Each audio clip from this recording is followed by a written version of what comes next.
Anti-racist demonstrators march in Birmingham after rallying in front of a centre for migrants and refugees to oppose days of far-right violence that have UK police on high alert.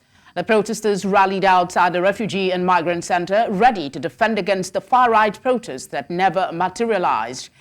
The anti-racism and anti-fascist counter-protesters, who were out in greater numbers, holding rallies in cities up and down England, including London, Birmingham, Bristol, Liverpool and Newcastle, chanting, "Refugees are welcome here," and "Whose streets are streets?" This protest, this counter demonstration, it was peaceful. We're here to say that we're kicking fascists off the streets. We're standing up for our communities. It's not to incite violence or hatred. It's to come together. And I think people need to understand, if you're coming to protest against anti-fascism, against anti-racism, you need to understand it's not about violence. That's what the fascists want. They use violence because that's the only thing they have. So today we were just at a protest outside a refugee centre because there was supposed to be a demonstration by the EDL and they were going to attack this centre based on the fact that it's an immigration centre. And so the community came out today to help protect the refugees here and let them know that they're welcome and that we wouldn't allow these fascist thugs to attack them. I think we still need to do more. I think we scared them off tonight, but we still need to organise actual groups that can protect these communities. Like, we just showed up as a protest for a few hours, but we need to actually organise as a community against these attacks, because we might have been there a few hours ago, but right now there's no one there to protect people. So what we need to do is do more. Joining us on the news is a Foreign Affairs Analyst Olabode Osenie. Olabode, thank you for joining us. Can you maybe describe the emotions and motivations of the anti-racist demonstrators who gathered in Birmingham and other cities? Okay, you need to check your device if you're muted. Oh, can you hear me now? Yes, I can. Go ahead with your response, please. Thank you very much. Thank you very much for having me. Let me start by saying that it's nice to note that the government and all the security agencies are on top of the show. The show, in the sense that the far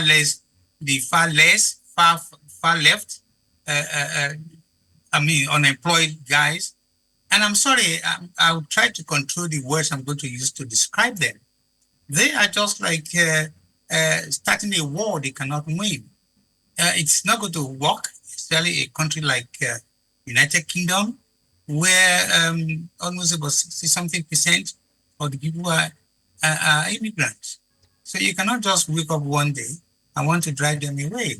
I've been around for 50-something years, and I know there are many other people who have been here before me. So the far left guys are just a bunch of unemployed people. They don't know exactly what they're doing. They just want to stoke unnecessary fear and make trouble and so on and so on. And I'm happy to hear also that the judge sentencing 2 of them today. There are still many of them that are going to be sentenced to prison, because I think that's where they belong. They've been very, very unruly. They've been very, very lawless, and I'm sure the system is catching up with them. How did the refugees and migrants at the centre in Birmingham react to the presence of the anti-racist protesters? What impact do you think this support had on them? Oh, of course, that was a big relief for them. Thank God that they are not yet been sent to Rwanda. So it's a big relief for them, and they are very appreciative. They can feel the impact that the large number of people, the ordinary people that have outnumbered the lawless ones, give them kind of hope. Of course, it still does not mean that their papers are still going to be processed according to the new government arrangement. So, but at least they feel relieved.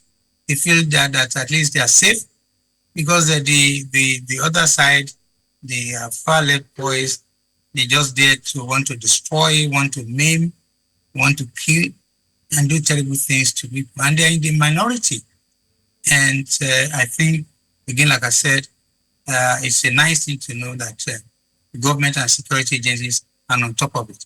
So most of them are going to be arrested and they're going to be dealt with. Yeah, I was going to ask you your assessment of government officials and police chief, but you seem to rate them rather high in their response to the protest across the country.